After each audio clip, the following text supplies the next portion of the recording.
마지막 코비드-19 문자 메시지, 플로리다 팬데믹 속의 미스터리한 실종 사건. 2020년 3월, 전 세계가 코비드-19으로 인해 강제적인 자택격리에 들어갔을 때 플로리다의 한 여성이 자신이 바이러스 양성 판정을 받았으며 철저히 격리 중이라는 문자를 갑작스럽게 보내왔습니다. 그녀는 인공호흡기를 달고 있고 연락이 금지되었으며 가족조차 만날 수 없다고 말했습니다. 하지만 며칠 뒤 경찰은 그녀가 입원한 기록이 없다는 사실을 발견했습니다. 집은 비어 있었고 보안 카메라는 제거되어 있었으며 한 이웃은 그 전에 도움을 요청하는 비명 소리를 들었다고 진술했습니다. 팬데믹의 혼란 속에서 질문이 제기되었습니다. 과연 그 문자 메시지 뒤에는 누가 있었으며 선샤인 드라이브의 집안에서는 무슨 일이 벌어졌던 것일까요? 사건 분석을 시작하기에 앞서 잠시만요. 구독과 좋아요는 저희가 더 나은 컨텐츠를 만드는데 가장 큰 동기부여가 됩니다. 사건에 대한 여러분의 생각도 댓글로 자유롭게 남겨주시길 바랍니다. 2020년 3월, 세계는 현대 역사상 전례 없는 국면에 접어들었습니다. 코비드-19 팬데믹은 무서운 속도로 확산되었고 많은 국가가 엄격한 봉쇄 명령을 내려야 했습니다.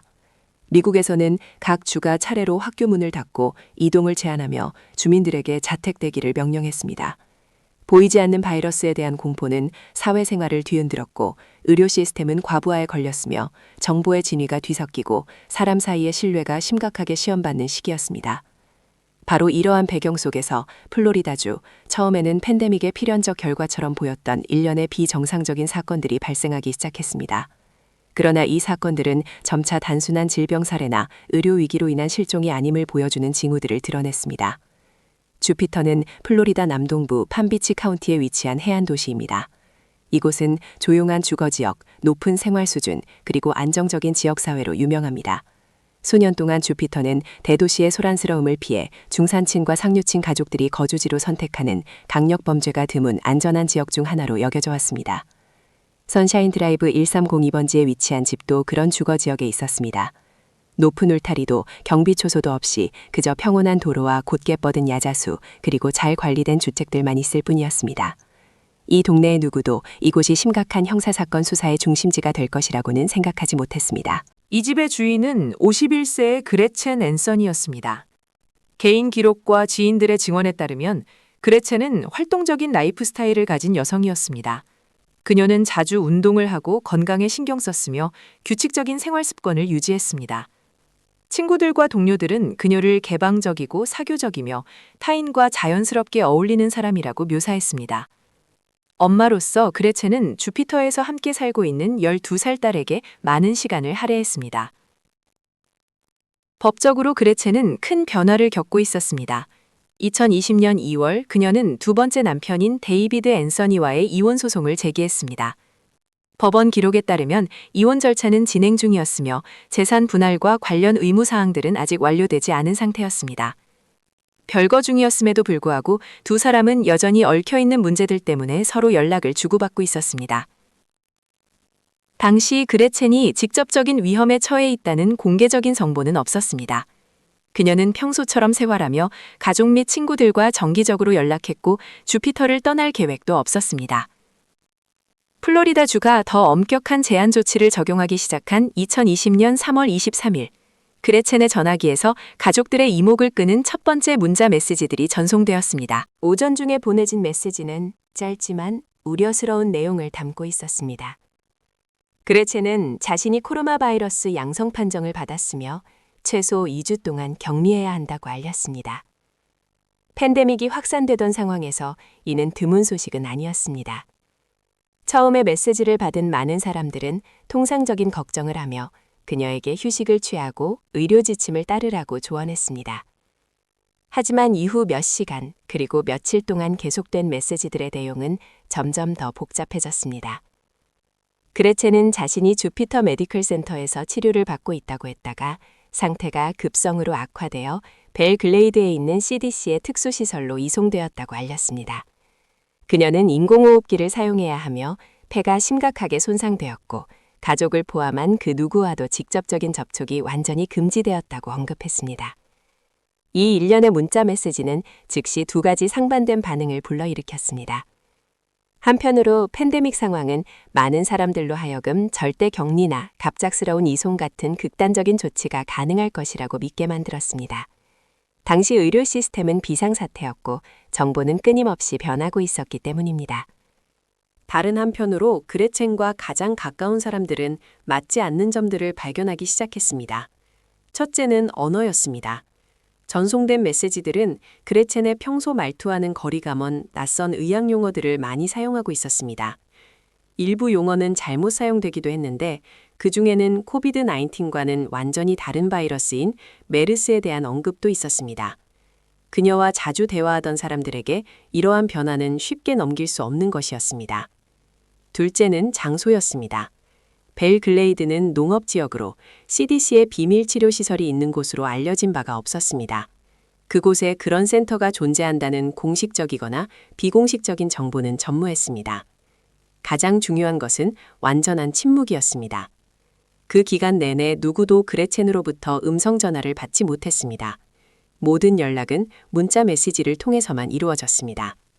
그레첸 삶의 중심이었던 12살 딸조차도 짧은 글만 받았을 뿐 어떠한 직접적인 통화도 하지 못했습니다. 이러한 비정상적인 상황은 가족들로 하여금 어려운 결정을 내리게 했습니다. 바로 당국에 신고하는 것이었습니다. 2020년 3월 25일 주피터 경찰국은 선샤인 드라이브의 주택에 대해 신변 확인을 실시했습니다. 이는 누군가가 위험에 처해 있을 가능성이 있지만 연락이 닿지 않을 때 통상적으로 적용되는 절차입니다. 경찰이 도착했을 때 집은 완전히 고요했습니다. 앞마당에 주차된 차는 없었고 내부에서는 인기척이 없었으며 문을 두드려도 대답하는 사람은 없었습니다. 그레첸이 집에 있다는 징후는 어디에도 없었습니다. 단순한 절차로 끝날 것 같았던 확인 과정은 경찰이 주변 이웃들을 탐문하기 시작하면서 심각한 국면으로 전환되었습니다. 한 이웃이 중요한 정보를 제공했습니다. 그레첸이 코비드-19 문자를 보내기 이틀 전인 3월 21일 이른 아침 그녀의 집에서 비정상적인 소리가 들렸다는 것이었습니다. 진술에 따르면 그것은 한 여성의 큰 비명소리였으며 안 돼, 너무 아파, 멈춰라는 명백한 구조 요청 내용이었습니다. 이 소리는 공포를 불러일으킬 만큼 충분히 길었지만 당시 그 이웃은 911에 신고하지 않았습니다. 이 정보는 사건을 바라보는 시각을 완전히 바꿔 놓았습니다.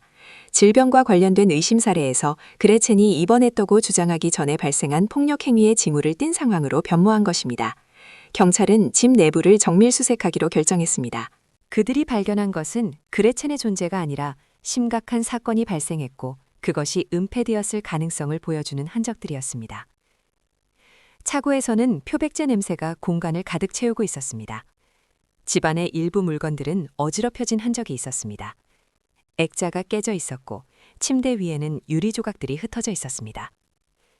세탁기 안에서 경찰은 생물학적 흔적으로 추정되는 짙은색 액체가 묻은 수건을 발견했습니다. 주목할 점은 집안의 보안 카메라 시스템이 벽에서 떼어내져 있었다는 것입니다.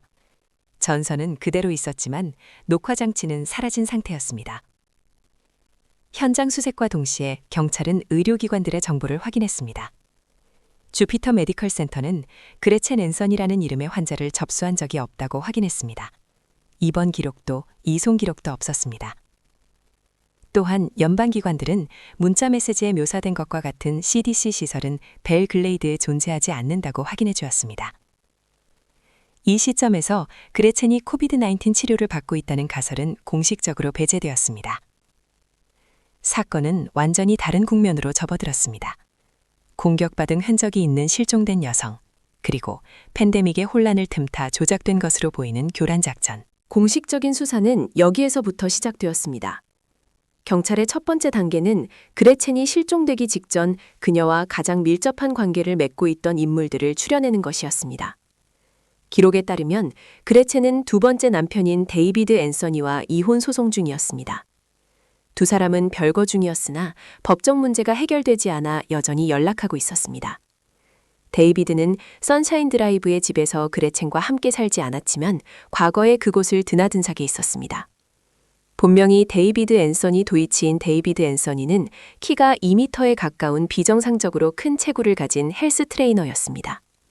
함께 일했던 사람들에 따르면 데이비드는 첫 만남에서 강한 인상을 남기는 능력이 있는 사람이었습니다.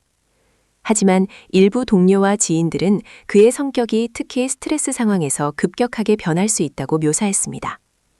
정보 수집 과정에서 경찰은 데이비드라 합법적으로 개명한 사실을 발견했습니다.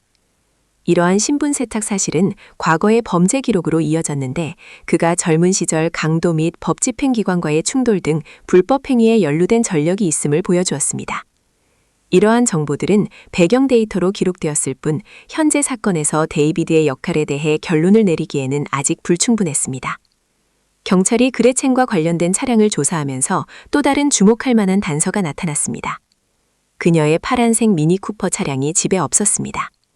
차량 등록 시스템과 교통 데이터를 통해 경찰은 이 차가 주피터 병원 주차장에 주차되어 있음을 확인했습니다. 차량에 접근했을 때 응급 상황에 사용된 흔적은 없었습니다. 해당 차량으로 이송된 환자에 대한 입원 기록이나 보고서도 그 시간대에 존재하지 않았습니다. 차 안에는 신분증과 신용카드가 들어있는 그레첸의 지갑이 그대로 남아 있었습니다. 이는 왜 이 차가 다음 사용자가 없는 상태로 공공장소에 버려졌는지에 대한 의문을 제기했습니다. 병원 주차장의 보안 카메라는 중요한 단서를 제공했습니다. 영상 데이터에는 매우 키가 큰 남성이 미니쿠퍼 운전석에서 내리는 모습이 담겨 있었습니다. 비록 얼굴은 선명하게 찍히지 않았지만 이 사람의 키와 체격은 데이비드 앤서니의 신체적 특징과 일치했습니다. 같은 시각 경찰은 휴대전화 데이터 분석을 시작했습니다. 그들은 그레첸의 전화와 데이비드의 전화에 대한 위치 기록을 추적하기 위해 법원 영장을 발부받았습니다. 결과는 놀라울 정도로 일치했습니다. 두 기기는 며칠 동안 같은 경로로 이동하고 있었습니다. 이 경로는 플로리다에서 시작하여 남부주들을 거쳐 텍사스를 지나 서쪽으로 계속되었습니다.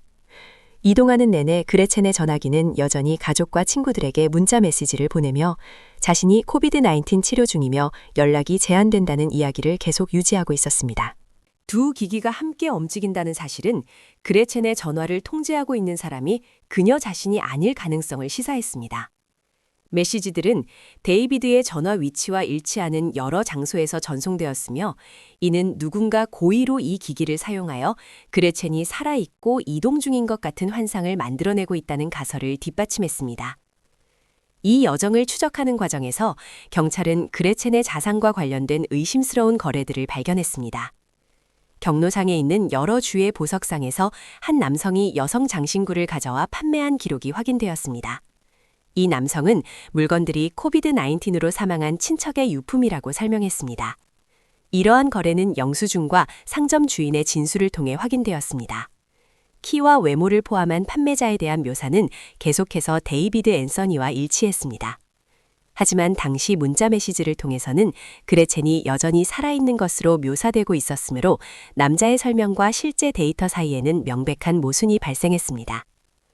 2020년 3월 31일 디지털 데이터와 교통정보를 통해 약 2,000마일을 추적한 끝에 경찰은 뉴멕시코주 라스크루세스에서 데이비드의 위치를 파악했습니다. 데이비드가 운전하는 것으로 추정되는 검은색 닛산 프론티어 픽업 트럭이 해당 지역에서 발견되었습니다. 수사 당국이 접근했을 때 데이비드는 코비라는 이름의 개를 데리고 있었습니다. 그는 발견 당시 도주하려는 낌새를 보이지 않았습니다. 체포는 충돌 없이 이루어졌습니다. 차량을 수색하는 과정에서 경찰은 그레첸 앤서니의 휴대전화를 발견했습니다. 이 기기는 여전히 작동 중이었으며 며칠 전까지 메시지를 발송하던 바로 그 전화기였습니다. 하지만 그레첸은 현장에 없었고 그녀가 근처에 있다는 징후도 없었습니다. 데이비드는 지역 경찰서로 연행되어 구금되었습니다. 플로리다에서 온 2명의 수사관이 신속하게 뉴멕시코로 날아와 신문에 직접 참여했습니다. 초기 신문에서 데이비드 앤서니는 비협조적인 태도를 보였습니다. 그레첸의 행방을 묻자 그는 자신이 알기로는 그녀가 코비드-19 때문에 CDC 시설에서 치료를 받고 있다고 주장했습니다. 이 답변은 이전에 전송된 문자 메시지의 내용을 거의 그대로 반복한 것이었습니다. 데이비드는 또 다른 이야기를 꺼내며 그레첸이 직장에서 불법 활동을 발견하여 숨어 지내야 했다고 주장했습니다. 이 이야기는 증거도 없었으며 경찰이 그레첸의 동료나 회사 기록에서 수집한 어떤 정보와도 일치하지 않았습니다. 그럼에도 불구하고 이 시점에서 수사는 큰 난관에 봉착해 있었습니다. 시신이 없었고 그레첸이 사망했다는 것을 확인해줄 직접적인 증거가 없었습니다. 모든 데이터는 그녀가 3월 21일 이후 사라졌음을 가리키고 있었지만 중범죄로 기소하기 위해서는 법적으로 그 이상의 것이 필요했습니다. 수사관들은 집과 관련된 모든 전자기기 시스템과 디지털 데이터를 재검토한다는 목표를 가지고 현장으로 돌아왔습니다. 물리적인 보안 카메라는 제거되었지만 기술팀은 원격 저장 가능성이 남아있다고 판단했습니다. 그레첸의 카메라 시스템은 클라우드 저장 플랫폼을 사용하고 있었는데 이는 기기가 파괴되거나 제거되기 전에 영상이 외부 서버로 자동 업로드되었을 수 있음을 의미했습니다. 서비스 제공업체와 협력한 끝에 경찰은 데이터 추출 과정을 시작했습니다. 시간, IP 주소, 로그인 계정을 대조해야 했기에 이 작업은 며칠이 걸렸습니다. 확보된 결과물은 3월 21일 이른 아침 비명소리가 들렸다는 이웃의 증언과 일치하는 시간대에 녹화된 일련의 짧은 비디오들이었습니다. 이 영상들에는 소리가 없었지만 결정적인 정보를 제공하기에 충분히 선명했습니다. 집 뒤편 카메라는 키가 큰 남성이 뒷마당의 테라스 근처에 서 있는 모습을 포착했습니다. 이 사람은 현관 앞의 모습을 드러내지 않고 거리에서 보이지 않는 사각지대에 서 있었습니다. 체형, 키, 신체 비율은 데이비드 앤서니의 묘사와 일치했습니다. 다른 영상에서는 그레첸 앤서니가 집 안에서 밖으로 나오는 모습이 잡혔습니다. 바로 다음 순간 그녀는 기습적인 공격을 받았습니다. 영상에는 짧은 몸싸움이 기록되었고 이후 그레첸은 차고 쪽으로 끌려갔습니다. 그녀가 자발적으로 그 남자를 따라가는 모습은 어디에도 없었습니다. 데이터의 마지막 영상은 남자가 차고에 설치된 카메라 위치를 올려다보는 장면을 보여주었습니다. 직후 화면이 심하게 흔들리며 갑자기 끊겼습니다. 신호가 완전히 사라지기 전 남자의 얼굴이 근거리에서 프레임에 잡혔습니다. 이 이미지를 통해 수사관들은 육안으로 신원을 확인할 수 있었습니다. 비디오 복구와 동시에 경찰은 집안의 다른 스마트 기기들도 조사했습니다. 그레첸은 집안의 와이파이에 연결된 아마존 알렉사 스마트 스피커를 사용하고 있었습니다. 이러한 기기들은 음성 명령을 받을 때 활성화 기록과 짧은 녹음 파일을 저장하곤 합니다. 서버에서 추출한 데이터에 따르면 공격이 발생한 바로 그 시간대에 알렉사 기기가 활성화되었습니다. 녹음 파일에서는 그레첸이 알렉사 911에 전화해 라고 말하는 목소리가 또렷하게 들렸습니다. 기기는 직접적인 긴급통화 기능이 설정되어 있지 않아 전화를 걸지는 않았습니다. 하지만 이 녹음은 그 시점에 그레첸이 살아있었고 위험한 상황에 처해 있었으며 구조를 요청하려 했다는 사실을 확인해 주었습니다. 이러한 데이터들은 특정 개인의 증언에 의존하지 않는 독립적인 디지털 증거로 간주되었습니다. 이것들은 3월 21일 아침 그 집에서 발생한 사건의 연쇄고리를 확립했습니다. 한 남성의 존재, 기습적인 공격, 피해자가 제압당해 차고로 끌려간 사실. 수사관들이 비디오의 시간과 데이비드 앤서니의 휴대전화 위치 데이터를 대조해본 결과 시간대가 일치했습니다. 데이비드의 전화는 그 시간대에 주피터 지역에 있었던 것으로 기록되었고 며칠 뒤 플로리다를 떠나 이동하기 시작했습니다. 이 증거들은 뉴멕시코에서의 추가 신문 과정에서 제시되었습니다. 데이비드 앤서니에게 비디오 영상과 알렉사의 녹음 파일이 보여졌습니다. 그의 반응에는 이 영상들에 대한 구체적인 해명이 따르지 않았습니다. 데이비드는 계속해서 그레첸이 살아있으며 비밀 장소에서 보호받고 있다고 주장했습니다. 신문 과정에서 데이비드는 도전적이고 때로는 냉소적인 태도를 보이며 그레첸의 현재 위치에 대한 정보 제공을 거부했습니다. 그는 수사관들이 자신을 기소하기 위해 데이터를 억축하고 조작하고 있다고 주장했습니다.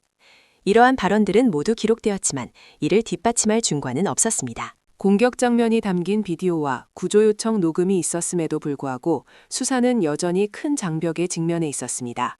시신을 찾지 못한 것입니다. 사망에 대한 의학적 확인도, 살인이 발생한 장소에 대한 명확한 확정도, 그레첸이 차고로 끌려간 후 사망했다는 직접적인 증거도 없었습니다.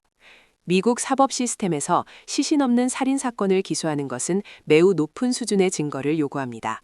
검찰은 폭력 행위뿐만 아니라 피해자가 사망했고 생존 가능성이 없다는 것을 증명해야 합니다.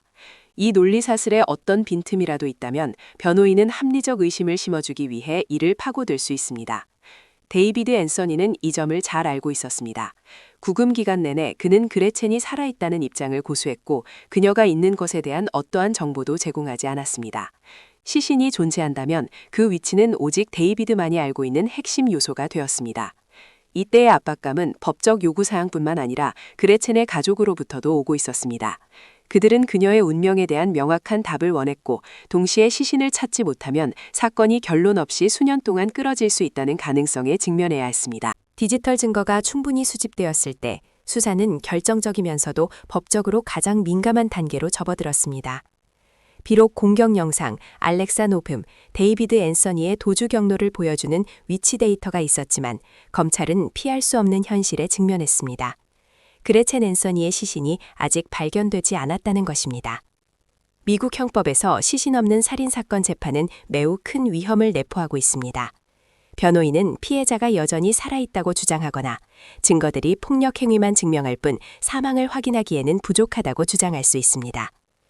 그러한 사건에서는 강력한 데이터의 연쇄가 있더라도 배심원단이 만장일치에 도달하지 못할 가능성이 항상 존재합니다. 데이비드 앤서니는 계속해서 이러한 법적 허점을 이용했습니다. 구금 기간 동안 그는 그레첸의 위치에 대한 어떠한 정보도 주지 않았습니다. 모든 답변은 오직 하나의 주장으로 귀결되었습니다. 그녀는 살아있으며 자신이 개인 안전과 관련된 이유라고 생각하는 것 때문에 숨어 있다는 것이었습니다. 이 주장을 뒷받침할 증거는 제시되지 않았지만 시신 위치에 대한 데이비드의 침묵은 사건을 상대적인 교착 상태에 빠뜨렸습니다. 이러한 상황에서 데이브 아론버그 검사가 이끄는 판비치 카운티 검찰청은 전략적 방안을 검토하기 시작했습니다. 그들의 목표는 단순히 중형을 선고받게 하는 것뿐만 아니라 그레첸 앤서니를 가족의 품으로 돌려보내고 장기 실종 상태를 끝내며 사건을 종결짓는 것이었습니다. 변호사를 통한 수개월간의 협상 끝에 2020년 12월 합의안이 도출되었습니다. 이 합의에 따라 데이비드 앤서니는 2급 살인 혐의를 인정하기로 동의했습니다. 그 대가로 검찰은 가석방 없는 종신형이나 사형으로 이어질 수 있는 1급 살인 혐의를 적용하지 않기로 했으며 데이비드는 그레첸의 시신을 유기한 장소를 정확히 알려야 했습니다. 이 합의는 피해자 가족을 매우 어려운 상황에 놓이게 했습니다. 감정적으로나 도덕적으로 그레첸의 죽음에 책임이 있는 자에게 더 낮은 형량을 받아들이는 것은 쉽지 않은 일이었습니다.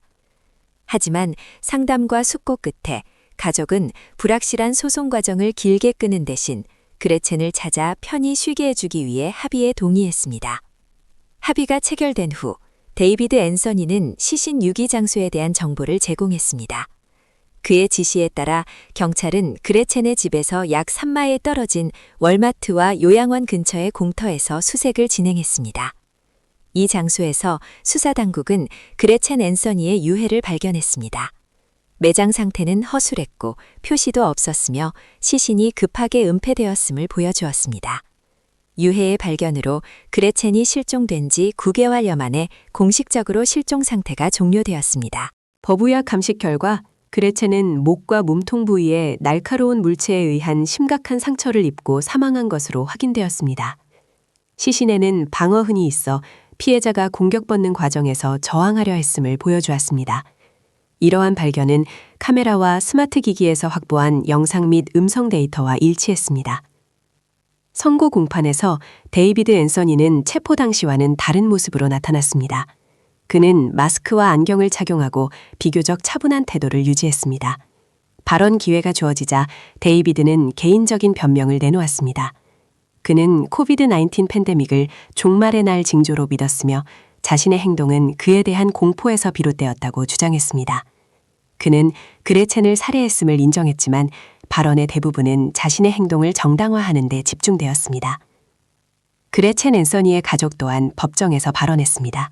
이들의 발언은 사건이 남긴 장기적인 결과, 특히 아주 어린 나이에 어머니를 잃은 그레첸의 딸에게 미친 영향에 초점을 맞췄습니다. 이 말들은 재판 기록에 일부로 남겨져 이 사건이 야기한 돌이킬 수 없는 상실의 크기를 반영했습니다. 결국 판사는 유죄 협상 합의대로 데이비드 앤서니에게 징역 38년형을 선고했습니다. 이 형량에 따라 데이비드는 80세가 넘는 2058년에야 가장 빨리 석방을 고려받을 수 있게 되었습니다. 그레첸 앤서니 사건은 복잡한 논쟁이 오가는 긴 재판이 아니라 소송의 위험성과 진실 규명의 필요성 사이에서 균형을 맞춘 법적 합의로 마무리되었습니다. 이는 전 지구적 팬데믹이라는 사회적 위기가 어떻게 범죄 행위를 은폐하는 데 악용될 수 있는지, 그리고 현대 기술이 그 위장을 벗겨내는 데 어떤 핵심적인 역할을 하는지를 보여주는 전형적인 사건입니다. 비록 판결은 내려졌지만 사건의 여파는 남은 사람들에게 여전히 존재합니다. 사법 시스템에 있어 이 사건은 형사수사에서 디지털 데이터를 활용하는 것에 대한 중요한 선례가 되었습니다. 그레첸 앤서니의 가족에게는 적어도 무슨 일이 있었는지 정확히 알고 가족을 집으로 데려오기 위한 길고 긴 여정의 끝이었습니다.